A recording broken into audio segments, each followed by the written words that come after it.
Let's talk about equipotential lines. Let's start with a charge, say positive 3 nanocoulombs,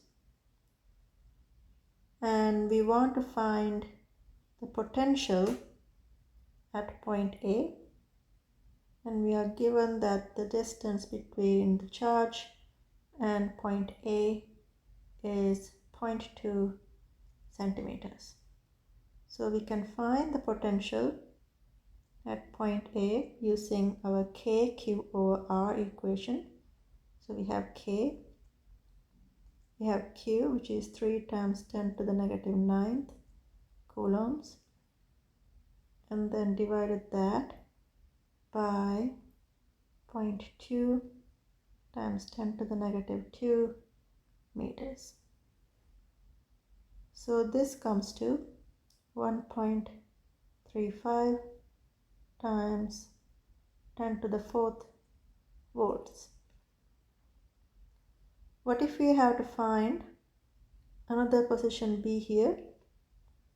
We want to find VB, and the distance between the charge and point B is again 0.2 centimeters. So if you were to find VB, we are going to do K, the charge, which is 3 times 10 to the negative 9th, because it's nanocoulombs, and then divided by the distance between the charge and point B, which is again 0.2 times 10 to the negative 2 meters. So as you can see, it's the same as VA. So we are going to get 1.35 times 10 to the 4th volts. Let's look at a point C. And then we have 0.2 centimeters again. And as you can see, VC is also the same value as VA and VB. So you can see that A, B, and C all have the same potential. So the 3 nanocoulomb particle here is kind of like the center of a circle where the radius is 0.2 centimeters, because if we put something like this, a point D, or like a point E, it's like spokes on a wheel. So if we connect all these points, it's going to become a nice circle where 0.2 centimeters is the radius. So point A, B, C, and any of the locations on this circle on the circumference has the value of 1.35 times 10 to the 4th volts. So they have the same potential, so we call them an equipotential line. So this is an equipotential line. Now what if we have, let's say, somewhere else, let's say 0.1 centimeters.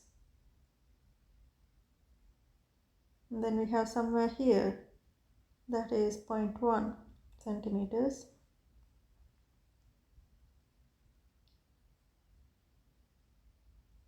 And as you can see, you can calculate the value of potential at these 3 locations. The only difference would be the denominator would be 0.1 instead of 0.2, and it will have the same value. So we can connect these dots as well, and that would be another equipotential line.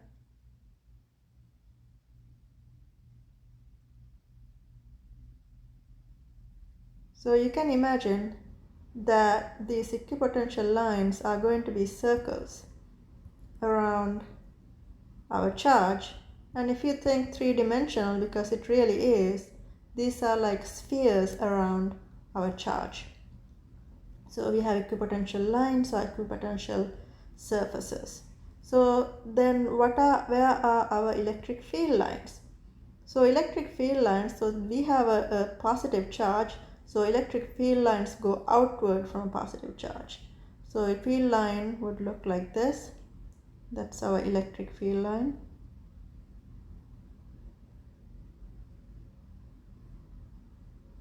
They go outward from a charge. And actually these electric field lines are perpendicular to our equipotential lines. So if I draw this to scale, you can see that it's actually a 90-degree angle between equipotential lines and the electric field lines. So a few things to note is that electric field lines never cross. They never cross. Equipotential lines never cross.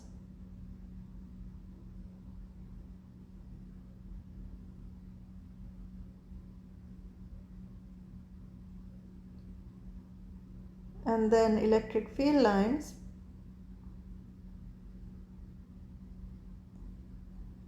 are 90 degrees or perpendicular to the equipotential lines.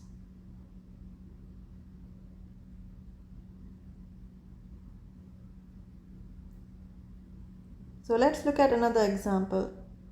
So let's say we have two plates where we have one side that is positive, one side that is negative, or high potential and low potential, as we discussed in a previous video. So we have high potential, we have low potential. Let's say this is 15 volts and that this is 3 volts. So our electric field lines go from positive to negative. So they go like this.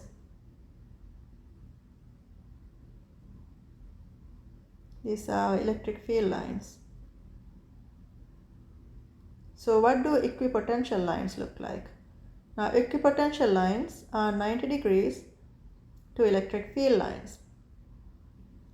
So they look like vertical lines here. So equipotential lines, meaning that anywhere in that line the potential is the same. So here this is also an equipotential line where the potential is 15, and then on the left hand side we have an equipotential line which is 3 volts. So in between this we have all the other numbers we can think of. So let's say this equipotential line might be 13.2 volts because it has to be less than 15 but greater than 3. And as you move along closer to the 3 volt side, this might be, let's say, 5.1 volts. And if you get super close to the 3 volt line, this might be 3.2 volts. So as you can see, we have electric field lines in green, and then the equipotential lines, which are in pink, are perpendicular to the green lines. So these are perpendicular anywhere you see. This 90 degrees, 90-degree angle. So these are our equipotential lines.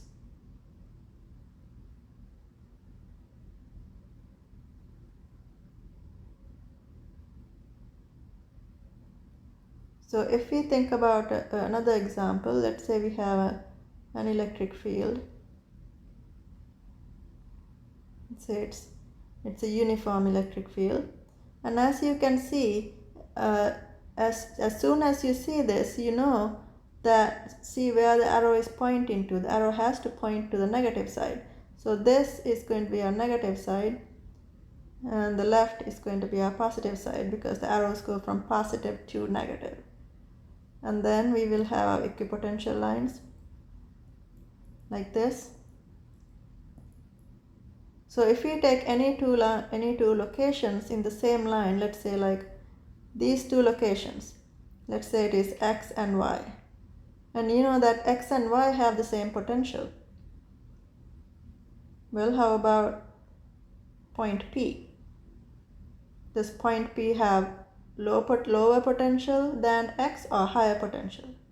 Well, we know the left hand side is the higher potential, and then right hand side is the lower potential. So what we can see is that the potential at P, so if we write potential at P, is going to be lower than potential at X or potential at Y. And then potential at X is equal to potential at Y because they are both in an equipotential line.